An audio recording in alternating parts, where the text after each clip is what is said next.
Chapter 6. Of the inhabitants of Lilliput, their learning, laws, and customs, the manner of educating their children. The author's way of living in that country. His vindication of a great lady. Although I intend to leave the description of this empire to a particular treatise, yet, in the meantime, I am content to gratify the curious reader with some general ideas. As the common size of the natives is somewhat under 6 inches high, so there is an exact proportion in all other animals, as well as plants and trees. For instance, the tallest horses and oxen are between 4 and 5 inches in height, the sheep an inch and a half, more or less, their geese about the bigness of a sparrow, and so the several gradations downwards till you come to the smallest, which to my sight, were almost invisible. But nature has adapted the eyes of the Lilliputians to all objects proper for their view. They see with great exactness, but at no great distance. And, to show the sharpness of their sight towards objects that are near, I have been much pleased with observing a cook pulling a lark, which was not so large as a common fly, and a young girl threading an invisible needle with invisible silk. Their tallest trees are about 7 feet high, I mean some of those in the great royal park, the tops whereof I could but just reach with my fist clenched. The other vegetables are in the same proportion, but this I leave to the reader's imagination. I shall say but little at present of their learning, which, for many ages, has flourished in all its branches among them, but their manner of writing is very peculiar, being neither from the left to the right, like the Europeans, nor from the right to the left, like the Arabians, nor from up to down, like the Chinese, but aslant, from one corner of the paper to the other, like ladies in England. They bury their dead with their heads directly downward, because they hold an opinion, that in 11,000 moons they are all to rise again, in which period the earth, which they conceive to be flat, will turn upside down, and by this means they shall, at their resurrection, be found ready standing on their feet. The learned among them confess the absurdity of this doctrine, but the practice still continues, in compliance to the vulgar.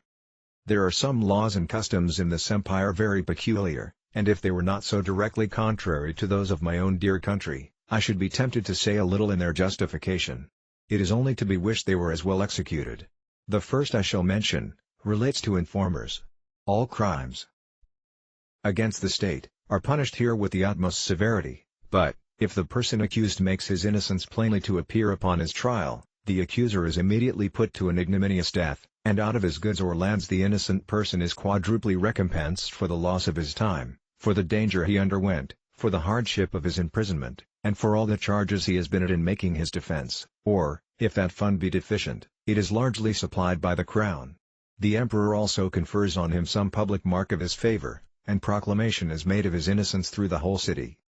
They look upon fraud as a greater crime than theft, and therefore seldom fail to punish it with death, for they allege, that care and vigilance, with a very common understanding, may preserve a man's goods from thieves, but honesty has no defense against superior cunning, and, since it is necessary that there should be a perpetual intercourse of buying and selling, and dealing upon credit, where fraud is permitted and connived at, or has no law to punish it, the honest dealer is always undone, and the knave gets the advantage. I remember, when I was once interceding with the emperor for a criminal who had wronged his master of a great sum of money, which he had received by order and ran away with, and happening to tell his majesty, by way of extenuation, that it was only a breach of trust, the emperor thought it monstrous in me to offer as a defense the greatest aggravation of the crime, and truly I had little to say in return, farther than the common answer, that different nations had different customs, for, I confess, I was heartily ashamed. 2.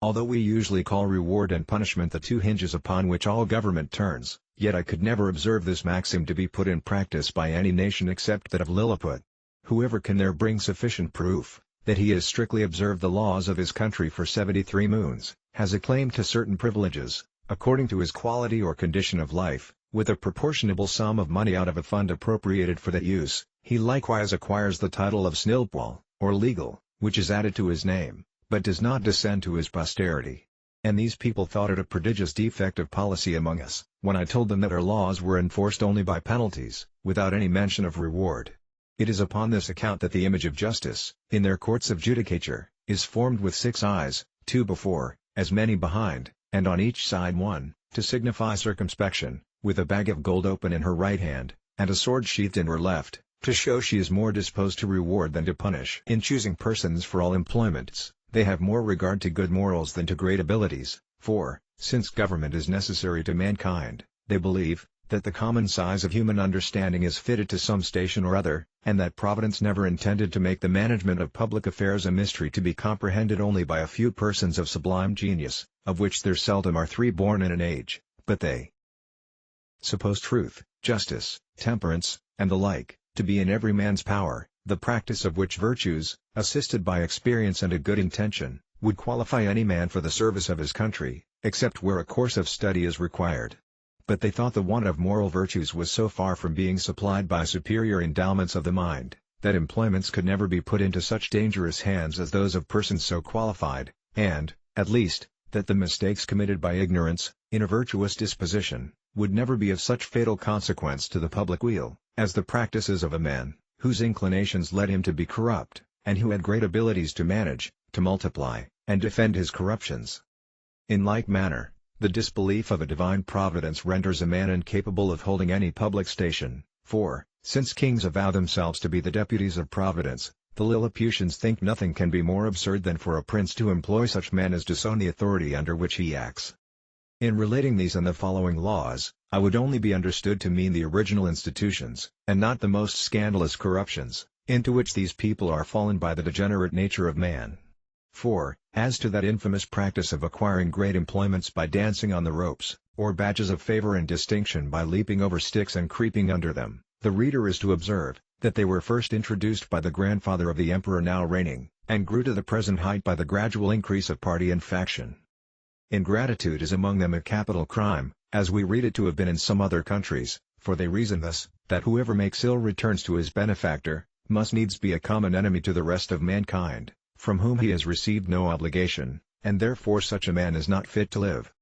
Their notions relating to the duties of parents and children differ extremely from ours. For, since the conjunction of male and female is founded upon the great law of nature, in order to propagate and continue the species, the Lilliputians will needs have it, that men and women are joined together, like other animals, by the motives of concupiscence, and that their tenderness towards their young proceeds from the like natural principle, for which reason they will never allow that a child is under any obligation to his father for begetting him, or to his mother for bringing him into the world, which, considering the miseries of human life, was neither a benefit in itself, nor intended so by his parents, whose thoughts, in their love encounters, were otherwise employed. Upon these, and the like reasonings, their opinion is, that parents are the last of all others to be trusted with the education of their own children, and therefore they have in every town public nurseries, where all parents, except cottagers and laborers, are obliged to send their infants of both sexes to be reared and educated, when they come to the age of 20 moons, at which time they are supposed to have some rudiments of docility. These schools are of several kinds, suited to different qualities, and both sexes. They have certain professors well skilled in preparing children for such a condition of life as befits the rank of their parents, and their own capacities, as well as inclinations. I shall first say something of the male nurseries, and then of the female. The nurseries for males of noble or eminent birth, are provided with grave and learned professors, and their several deputies. The clothes and food of the children are plain and simple. They are bred up in the principles of honor, justice, courage, modesty, clemency, religion, and love of their country. They are always employed in some business, except in the times of eating and sleeping, which are very short, and 2 hours for diversions consisting of bodily exercises. They are dressed by men till 4 years of age, and then are obliged to dress themselves, although their quality be ever so great, and the women attendant, who are aged proportionably to ours at 50, perform only the most menial offices. They are never suffered to converse with servants, but go together in smaller or greater numbers to take their diversions, and always in the presence of a professor, or one of his deputies, whereby they avoid those early bad impressions of folly and vice, to which our children are subject. Their parents are suffered to see them only twice a year, the visit is to last but an hour, they are allowed to kiss the child at meeting and parting, but a professor, who always stands by on those occasions, will not suffer them to whisper, or use any fondling expressions, or bring any presents of toys, sweetmeats, and the like. The pension from each family for the education and entertainment of a child, upon failure of due payment, is levied by the emperor's officers. The nurseries for children of ordinary gentlemen, merchants, traders, and handicrafts, are managed proportionably after the same manner, only those designed for trades are put out apprentices at 11 years old, whereas those of persons of quality continue in their exercises till 15, which answers to 21 with us, but the confinement is gradually lessened for the last 3 years.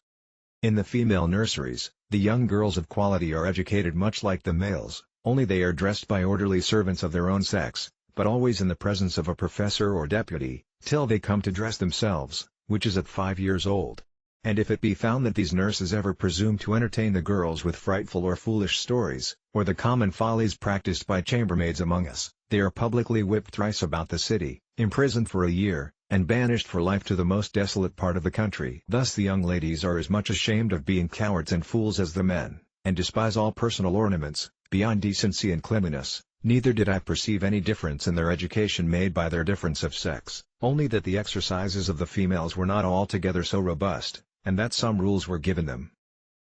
relating to domestic life, and a smaller compass of learning was enjoined them, for their maxim is, that among peoples of quality, a wife should be always a reasonable and agreeable companion, because she cannot always be young. When the girls are 12 years old, which among them is the marriageable age, their parents or guardians take them home, with great expressions of gratitude to the professors, and seldom without tears of the young lady and her companions. In the nurseries of females of the meaner sort, the children are instructed in all kinds of works proper for their sex, and their several degrees. Those intended for apprentices are dismissed at 7 years old, the rest are kept to 11. The meaner families who have children at these nurseries, are obliged, besides their annual pension, which is as low as possible, to return to the steward of the nursery a small monthly share of their gettings, to be apportioned for the child, and therefore all parents are limited in their expenses by the law. For the Lilliputians think nothing can be more unjust, than for people, in subservience to their own appetites, to bring children into the world, and leave the burthen of supporting them on the public. As to persons of quality, they give security to appropriate a certain sum for each child, suitable to their condition, and these funds are always managed with good husbandry and the most exact justice. The cottagers and laborers keep their children at home, their business being only to till and cultivate the earth, and therefore their education is of little consequence to the public, but the old and diseased among them, are supported by hospitals, for begging is a trade unknown in this empire.